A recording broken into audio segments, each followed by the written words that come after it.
কই কাজ করছো? কি গো কাজ করছো না কি গো?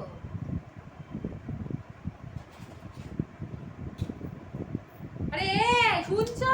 আরে কি হলোটা কি রে ভাই? কাজ করছি তো, দেখতে পাচ্ছ তো একটা। মানে কখন দিয়ে তো ডেকে যাচ্ছি, একটা মানুষের সারা পর্যন্ত দিচ্ছ না। আরে এটা দরকারি কাজ করছি, অফিসের কাজ করছি মানে। হ্যাঁ, ফোন হাতে নিয়ে বসে থাকো, ল্যাপটপ হাতে নিয়ে বসে থাকো, আর এটাই দিনরাত বলে যাও কাজ করছি কাজ করছি। কি খাতা হাতি ঘোড়া কাজ করো, আমি তো বাপু বুঝে পারি না। আরে সব কাজ যদি তুমি বুঝতে তাহলে তো হয়েই যেত রে বাবা। অত শত জানি না, রাতে কি খাবে সেটা বলো।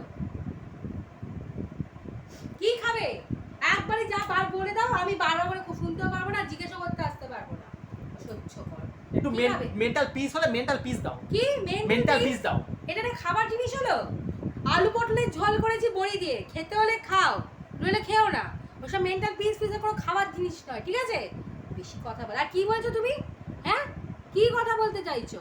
আমি তোমাকে শান্তি আরে দিই না। ভাই মেন্টাল পিস দাও আমাকে, যা করেছো তাই খেয়ে নেবো, একটু কাজ করতে দাও। একবার এই ডেকে গেলাম, যদি আসো তো ভালো, নইলে নিজে নিয়ে বেড়ে খাবে। বেশি কথা বলো। সব কাজের গুষ্টির তুষ্টি, কিচ্ছু বলার নেই। বাড়িতে কোনো থাকার উপায় নেই। চলো যাই খেয়ে আসি, রুটি ঢেঁড়স কি করেছে কে জানে।